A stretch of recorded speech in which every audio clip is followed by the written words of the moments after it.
So much of what happens on Wall Street is felt across the globe. Investors take their lead from this financial hub. Now people angry about banks and bankers are doing the same.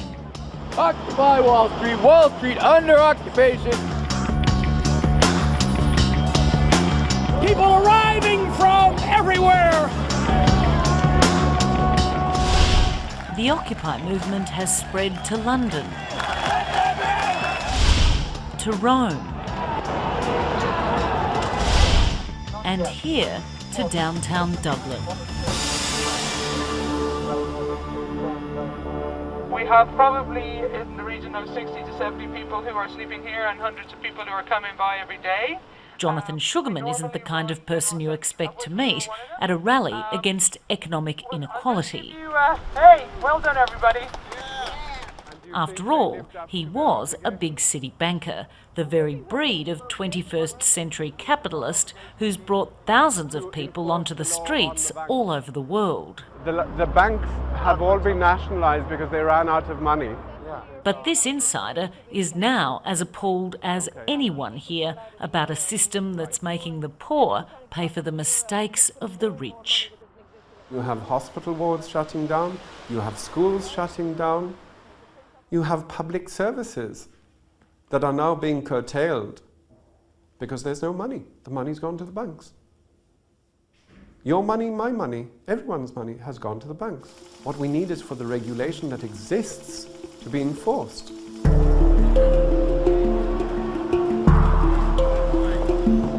Jonathan Sugarman has never spoken publicly about his experiences until now. In 2007, he became a very senior executive at UniCredit, Italy's biggest bank, one of the top 5 banks in Europe. He was the head of risk management in Ireland. As a bank, we have a license to operate as a bank, which is very much like a driving license. It says this is the speed you can go, this is what you can do, and you have to operate within these limits. And it was my job to make sure that that was done every day. Jonathan Sugarman monitored the back office, the people responsible for checking the trades and the traders out front. He soon realised the numbers weren't adding up. He suspected his bank was breaching strict rules over how much cash and assets it's required to hold in reserve. And I insisted that we notified the regulator immediately, which is precisely what we are required under the terms of our licence and under Irish law to do. How certain are you that UniCredit broke the law while you were there? 100% certain. And to use the Irish expression, to be sure, that is why I brought in this London-based IT company, which had a very good reputation in Dublin, and the result was pretty horrific, because whereas the breach that I had reported to the regulator was a breach of 20%, whereas the permissible deviation was 1%, they rang me up one evening, soon after they tied into our systems, linked into our systems, and said, your breach is actually 40%.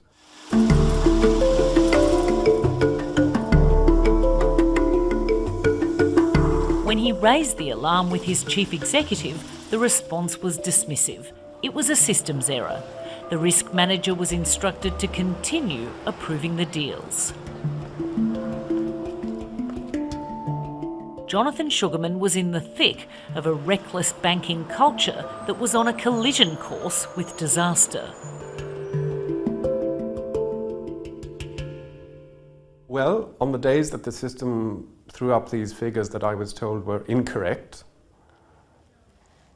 we would sign to say, oh, this is a system error and we're confident that everything's all right, and just carry on as we did before, never notified anyone. So when you think of the fact that when Nick Leeson brought down Barings Bank, it collapsed over £800 million,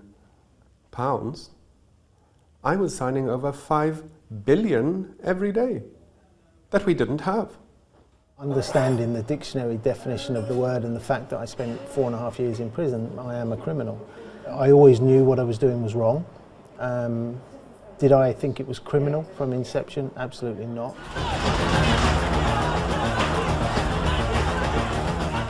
It's been 16 years since Nick Leeson single-handedly brought down Britain's oldest bank, Barings. Fight for 1,000! Fight for 1,000! Come on!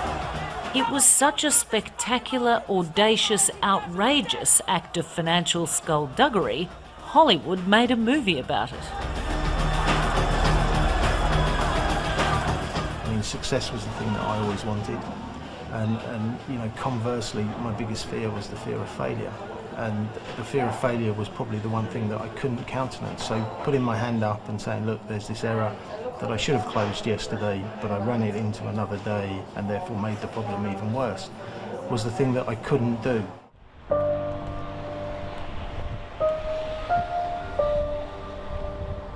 The bank was 233 years old.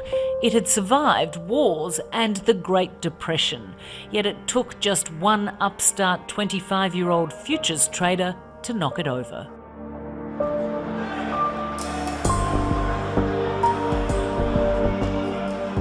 Firstly, I didn't know that the bank was going to collapse. I didn't know what the capital base of the bank was, wasn't really interested as long as the money kept coming. And so, you know, I knew the effect of my actions would be dramatic. I didn't really understand they would be quite as catastrophic as they were. Before Leeson became a trader for Barings in Singapore, he was a backroom bookkeeper in London. He knew how to work the system, keeping his losses out of sight in a secret fund. He was so good at covering his tracks, Barings thought he was making them millions and sent him more and more money to play with. It took the bank 3 years to wake up. By then, it was way too late. I didn't enjoy a moment of it. You know, there was always the fear that what was happening was going to be exposed, and that was always my greatest fear, because that would have highlighted my incompetence and negligence and failure to everybody around me, and that was the one thing that I didn't want to happen. Did you ever stop in that time to think that actually one individual or bunch of individuals were actually losing that money that you were hiding in that account, that was someone or some institution's money? No, I don't think you do.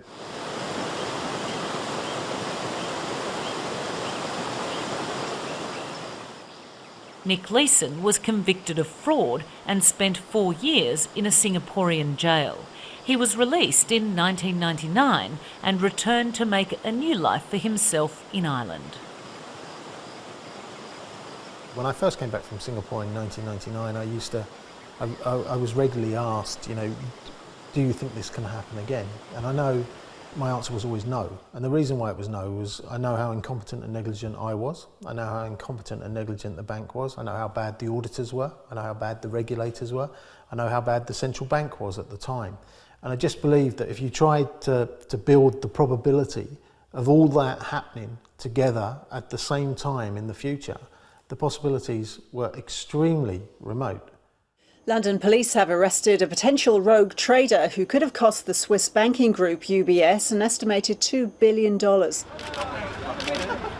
The possibilities of it happening again were not so remote at all. Just months ago, 31-year-old Kwaku Adeboli became the latest trader accused of being a rogue. Based in London at the giant Swiss bank UBS, he was in charge of the Delta One desk, which traded complex financial products. Je pense qu'il n'y a pas de rogue trader sans rogue banque. C'est-à-dire que ce n'est possible que si la banque veut bien que ce soit possible.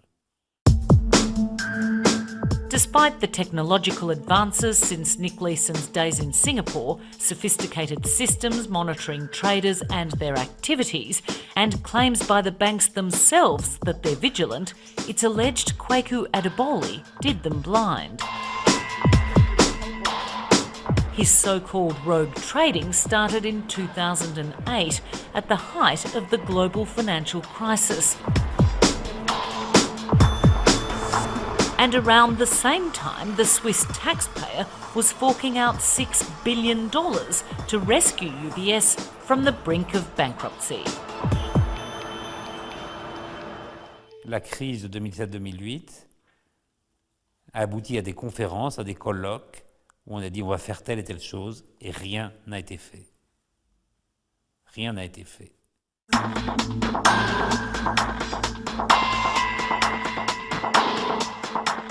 Olivier Metzner is one of the world's most sought-after criminal defence lawyers. His client, Jerome Kerviel, is appealing a conviction for rogue trading at French bank Société Générale.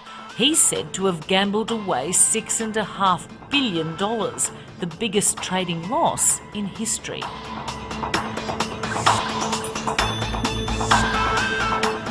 Just like the UBS scandal, Kerviel was working on the Delta One desk, where he invented buyers and sellers and created phantom deals to hide his losses.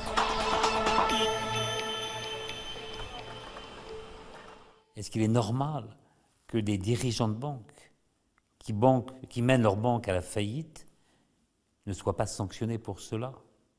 Cela pose de vrais problèmes. Et effectivement, il est difficile pour les Français moyens de comprendre pourquoi, de temps en temps, on se focalise sur un Kerviel, sur un Nick Leeson, et pas sur les établissements bancaires. Here at the Palace of Justice in Paris, Jerome Kerviel admitted that he'd made big mistakes that almost brought down one of France's biggest banks.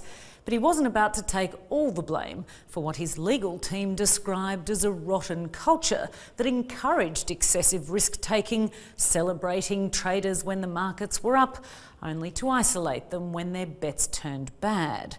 In this courtroom drama, calling Jerome Kerviel a rogue trader allowed the bank to cast itself as the victim.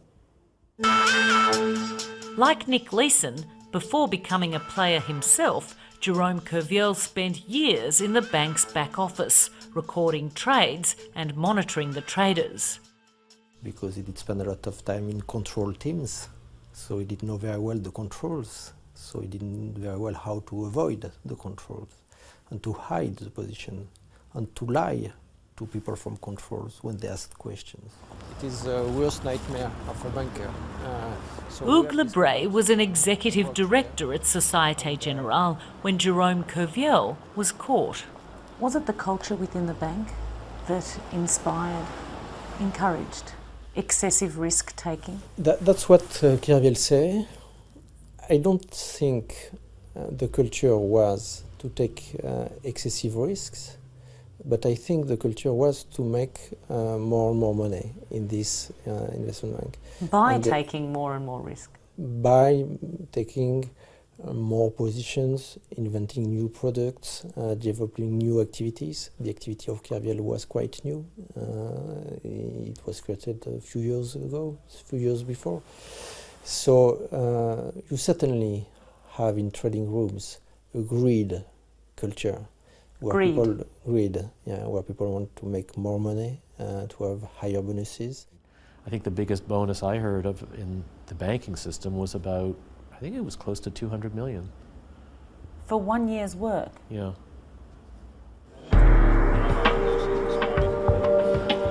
There's very little in the way of reliable science behind what money market traders do, but